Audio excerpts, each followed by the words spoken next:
Wow, now this is the kind of colour you commonly find under that tiny bit of crust. Welcome back to the channel, ladies and gentlemen. Today I'm going to work on this, hopefully, gemmy, as you can see here, piece of Cooperpedy white opal shell. It might be a little bit crystally, but from what I can see, it looks pretty white base. And you'll see that there's this massive line across here. Now this looks like a post-formation crack, so there is a chance that this could fall apart. I've checked it again with Riley Gunn's wonderful pinpoint light, and you can see right where the light just cuts off, it hits this crack and scatters, so it doesn't glow perfectly all the way through. Most of the other imperfections though are not too bad, and you can see here, even dry, the red does peek through. And I love working on this material because if there's colour, it really shines a lot of the time. It's not like a Mintaby where it could just peter out and not ever show its face. It typically always shows its face. I'll give it a quick dunk. Because of the crack, we're going to have to be really careful with this one.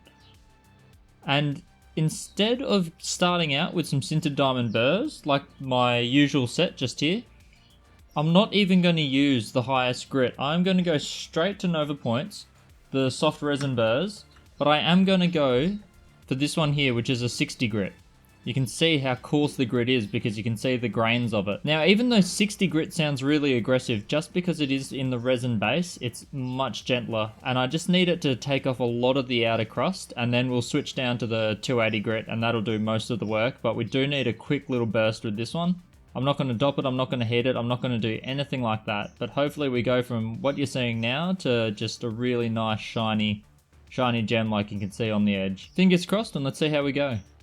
And we're off. So I thought it'd be a lot better to explain this as you can see it happening. So the 60 grit Nova, I was saying that it was a lot softer and gentler, but those grains dislodge from the resin really easy. That's what prevents it from causing a lot of damage and a lot of hardness. But those little grits, they kind of do get trapped in the stone, or they can really scrape across the stone, and this thing can still chip a stone. So when I'm working on the edges here, I'm not going to fully set the edges. I'm just going to very gently, very carefully work on these edges. The 280 grit Nova is where we will actually get the edges done. Here I'm just trying to remove the bulk of any really jagged parts, because the 60 grit, it can cop a sharp edge or two and not damage the burr too much, and it degrades so quickly that you can reset the burr really easily as well. The 280 I keep a little bit better care of. And you can still see this is the large 280 grit, and it's still massive, but I'm just sizing up all these edges, trying to work out what I want to do, and then we're just going for it with this 280, which is getting pretty old now. It's getting a bit of a weird pointy shape, and yeah, it's very worn. It's lasted many a stone though, so it's done dozens, maybe even hundreds of stones. So it is on its way out, and I do occasionally use another one based on the size of stone that I'm working on, but this one's still good for small ones or easy to access surfaces. So here we're just doing those edges, finally trimming them up, and we'll also go across the entire surface to remove those 60 grit scratches because they are extreme.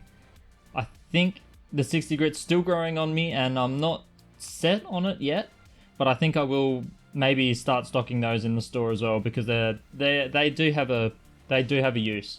And then the rest we won't really go through. 600, 1200 grey, the 3000 pink, and then some serum oxide. It's all basically, you just want to hit all the surfaces, absolutely everything. The only part I'm not touching is the back. The back I'm not too concerned about, that can stay fairly rough, but all the others cover the entire stone. So 3000, giving them all a little wiggle for you, but yeah, really just hitting the entire surface until they remove the scratches of the last one. And then polish with the serum oxide. Wow, now this is the kind of colour you commonly find under that tiny bit of crust. It's quite a fun piece of opal to work on, the Cooperpedy shell. It's an incredibly fast carve. You can get through it all really quickly. You get the results almost instantaneously. And then Cooperpedy I find takes the best polish anyway. Now I'm keeping it underwater just to use as a bit of magnification. Normally you use water to hide imperfections, or at least some dodgy online sellers would, but today I'm going to use it to try to kind of magnify some of these imperfections, because this is a really good case of two things that I've been wanting to showcase. Now I'm wearing gloves so that it's much easier to see where I'm pointing, but I'll also use this little pointer. Now you can see here, if you look at those tiny little black spots, now I've chucked that in there on purpose. This is to show that line that was going across here is truly a physical crack. It's an actual crack in the opal. It seems to go pretty much all the way through. I don't know how it's still holding together, but that is definitely a crack. There's also another one just over here that is also a physical crack. So the way I can find that out is if I'm carving with a Nova, a little bit of the resin can get stuck in there, or in this case, a little bit of texture will actually seep in. So you can confirm that it's a crack. Unlike right here, so this is another thing that you see commonly in Cooperpedia especially, but in every type of opal you get this. You can see that there's this band going across here. Now sometimes that can look like a crack, but it's actually just potch. So in this case it's just a band of potch, but in some cases you can get a crack like this while the opal is forming, or just after it's formed, and if the opal's in there long enough and more opal forms inside that crack, you can actually get a healed crack. So something in between this band of potch going across here and this actual physical crack, which is most likely from the mining process and getting this bad boy out of the ground. So it's always unfortunate when it happens. These things are fairly thin. If you look there, that's a bit of a thick edge. If we go to the other side, it's more of a thin edge. And the other thing I wanted to magnify and show is you can see here on the back, which I haven't touched. So you can see here that there's this little area here that's probably a little bit of dispersed sand and a little bit of potch mixed in. Unfortunately, these two dots here, I think, link straight through to that material. You can see it creeping in through here as well, and you can see it creeping in through this crack area. So I've ground that down a little way, which you can see here. You can see there I've ground it down and over here. Unfortunately, that's going right through to the back. So the only way I can remove that and this crack from the stone would be to split along where this metal rod is now, and also just cut this section out completely. But I'm not going to do that. I'm going to keep it in one piece because, well, if it cracked in half, I would have had to move on and do that anyway. But because it stayed together, I'm actually going to just keep it as is. I've been thinking of playing around with the idea of doubleting shells, because a lot of the time when you're doing doublets, you grind the back flat. Now, I've got a couple methods that I'm still willing to test at some point to actually doublet something that doesn't have a flat back. As you can see, this is a shell. It's very curved. And I've got a couple ways, 3 in particular, that I want to really try out and showcase on the channel because I believe they're going to work incredibly well. Only one of them I've tried and it worked okay. I've learned some things from it, which I can cover in that video.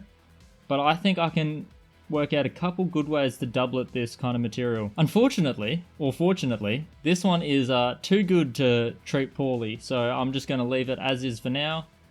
I may still split it along that crack. I'll get 2 matching kind of halves, quite interesting pieces, very flashy, very colourful. It's got a whole bunch of patterns in it, and yeah, all coming from something that looked pretty crusty. But I knew looking at the back and looking through the crust on top, you always get a lot of disco color from these ones. And because they're pretty hard to set in any kind of jewelry, they're actually moderately cheap. Not incredibly cheap, but you can pick up some flashy little gem crystal like this fairly cheap. This one in particular came from the Blacklighters, from one of Mark and Rachel's live auctions. I think John was there for that live auction as well, and I managed to snag this. I haven't been able to attend their live auctions for a while, but they're definitely still running them. I even saw that it's on a recent episode of Outback Opal Hunters, and they do incredibly well from those auctions, and I can see why. I think this piece I picked up for, actually it was in a bundle with a couple other stones, and the whole bundle was $90. So this is just one stone out of that lot, and it came through at $90.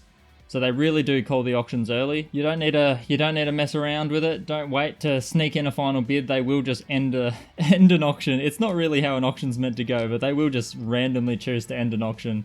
And they're incredibly kind to me, and sometimes I put in a bid and they just call it straight there, even though it was the first bid on a stone. It's incredible. They've been very supportive of the channel, and I'll always support them as well. They're a good bunch, and they're helping get Opal out there even more through the Outback Opal Hunters TV show. So definitely pay them some attention, hit them up on Facebook, and yeah, get involved because they're great people. And they need money to dig up more of this stuff and get it out to us. So yeah, I'm going to dry this one up, get them in these little specimen holder case and keep him protected for whenever I decide to do something more with him, because he's an incredibly nice little stone and has plenty of color. Of course, the red is always a big hit, and yeah, straight disco lights tonight, so I'll sleep pretty happy. Then I'll wake up and work on the next stone, so I'll see you in that one.